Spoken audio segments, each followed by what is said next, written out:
स्वयं आरंभ और परिग्रह में लगा हो, 5 पापों का जिसने त्याग न किया हो, उसे हम अपने मोक्ष मार्ग का गुरु मान लेवें, तो यह भी हमारा अविवेक ही कहलाएगा। इसमें भी सावधानी रखना। देख लेना कि जिन चरणों में मैं अपना माथा झुका रहा हूं, वे चरण संसार की तरफ जाते हैं या कि मोक्ष मार्ग की तरफ जाते हैं। वे संसार के प्रपंच को बढ़ाने के लिए तो नहीं कुछ कर रहे हैं, या संसार घटाने के लिए कर रहे हैं, ये देख लेना पड़ेगा।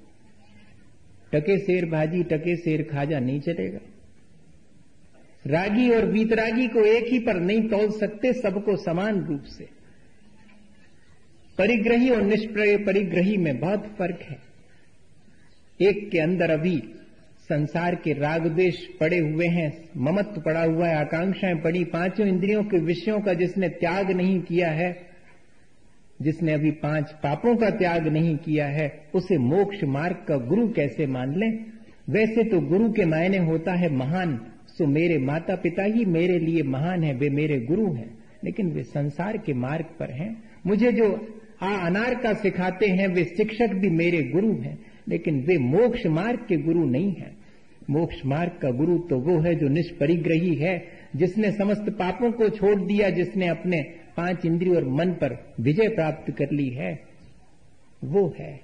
और ऐसे ही गुरु को मैं वास्तव में गुरु मानूंगा। हमसे तो ठीक हैं, ये भाषा छोड़नी पड़ेगी।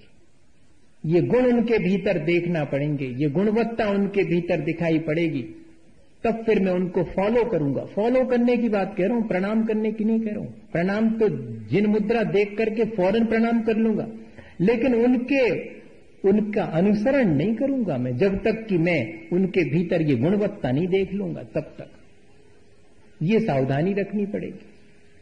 नहीं तो ये अविवेक हो जाएगा। फिर मैं वो जो करते हैं उस सबका समर्थक कहलाऊंगा। वे अगर गलत भी करते हैं और मैं आंख मीच करके उनको फॉलो करता हूं, तो उससे उनके गलत का समर्थन होगा। इसलिए मुझे ये भी सावधानी रखनी है कि मेरा मोक्ष मार्ग दूषित ना हो। तो गुरु के बारे में भी सावधानी की आवश्यकता है। निर्ग्रंथ मुद्रा देख करके प्रणाम तो करूंगा, लेकिन जब मैं उनसे अपने मोक्ष मार्ग के लिए कोई संदेश लेऊंगा, तो फिर सावधानी रख करके देख करके पूरे विवेक पूर्वक कि इन्होंने 5 पापों का त्याग कर दिया है या नहीं, अभी इनको संसार की आकांक्षा तो नहीं है, अभी इनकी आत्मा में रुचि है या नहीं है, इनको वस्तु स्वरूप का ज्ञान है कि नहीं। साधु बनने के लिए हो गए, इस कसौटी पर कसकर के देख लेंगे, तब जाकर के, वरना हमारी श्रद्धा दूषित हुए बिना नहीं रहेगी। आप करो, आपको जो करना, लेकिन अपन तो श्रद्धा की निर्मलता की बात कर रहे हैं। श्रद्धा में से ये अविवेक हट जाना चाहिए। भावना विवेक शून्य हो तो श्रेष्ठ नहीं मानी जाती, श्रद्धा विवेक शून्य हो तो श्रेष्ठ नहीं मानी जाती। हमारी तो श्रद्धा है महाराज, आपके प्रति बहुत श्रद्धा, हमारी तो बहुत भावना है। अच्छी है आपकी भावना तो, लेकिन विवेक पूर्ण होना चाहिए आपकी भावना, नहीं तो आपका कोई लाभ नहीं करेगी वो। इसलिए ये बहुत आवश्यक है कि हम अपना विवेक जागृत करके जो लोक में प्रचलित मान्यताएं हैं उनको ठीक ढंग से समझें, जो देव का स्वरूप है उसे ठीक देख करके ही, और जो गुरु का स्वरूप है उसे ठीक समझ करके ही, और फिर उनके बारे में अपना जो भी मोक्ष मार्ग है उसको आगे बढ़ाने में उनकी मदद लें, उन्हें निमित्त बनाएं, क्योंकि ये देव गुरु शास्त्र सब हमारे निमित्त हैं हमारे जीवन को ऊंचा उठाने में।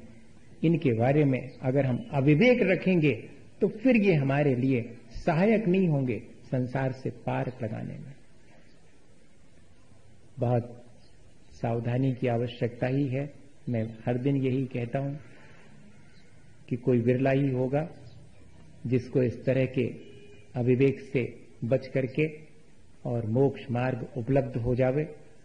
अपन भी विरले लोगों में से हों, ऐसी भावना भाएं कि हमें भी ये ऐसा ही विवेक, ऐसी ही दृष्टि प्राप्त हो जिसमें हम इन मिथ्या मान्यताओं से अंधविश्वासों से।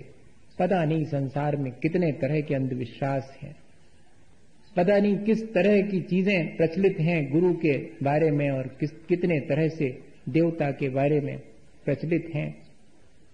ये माथा हर जगह नहीं झुकना चाहिए, ये इसके लिए नहीं मिला हुआ है। दो जगह हमें कॉम्प्रोमाइज नहीं सीखना चाहिए, एक इसमें और एक इसमें, दोनों चीजों।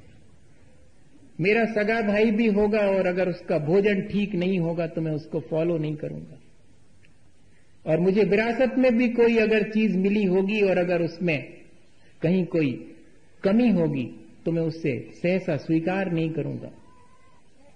क्लैरिटी ऑफ कॉन्सेप्ट है ये, भीतर बहुत स्पष्ट हमें देवगुरु शास्त्र का स्वरूप होना चाहिए।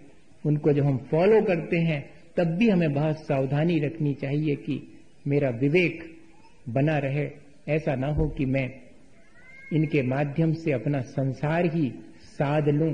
आज तक तो यही करता आया हूं मैं कि मुझे देवगुरु शास्त्र का सानिध्य भी मिला है, तब भी मैंने अपने अविवेक के चलते और उनसे अपना संसार ही साधा है। मैंने उन्हें अपने अहंकार के पुष्ट करने में निमित्त बनाया है। मैं मंदिर जाता हूं, मैं धर्मात्मा हूं, मैं गुरुजनों की सेवा करता हूं, मैं तो उनका बहुत मुनि भक्त हूं। ये जो हमने अपने जीवन में बहुत सारे लेवल अपने हाथ से लगा लिए हैं, उनमें जरा सावधानी रखना। आंख नीच करके और श्रद्धा ज्यादा दिन नहीं चलती है।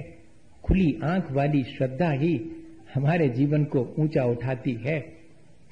सब जानबूझ करके भी अगर हम अंध बनते हैं तो वह भी ठीक नहीं है। लिखा है इसीलिए कि जानबूझकर अंध बने हैं आंखन बांधी पाटी। ये तो बच्चों जैसा काम हो जाएगा। इसलिए अब जबकि हम अपनी श्रद्धा को 8 गुणों से समन्वित कर चुके हैं, हमारा कर्तव्य है कि हम देखें कि उस श्रद्धा में कहीं कोई अविवेक तो हमारे जीवन में शेष नहीं रह गया है। रोज रोज देखना पड़ेगा अपनी क्रियाओं को। आशाधर जी पंडित जी साहब ने लिखा है, या पुरुषार्थ सिद्धि उपाय में अमृतचंद स्वामी ने लिखा है, मुझे बहुत स्पष्ट स्मरण में नहीं आ रहा, कि एक सम्यक दृष्टि वे सब क्रियाएं करे जिससे कि उसका अहिंसा धर्म और सम्यक दर्शन दोनों बने रहे।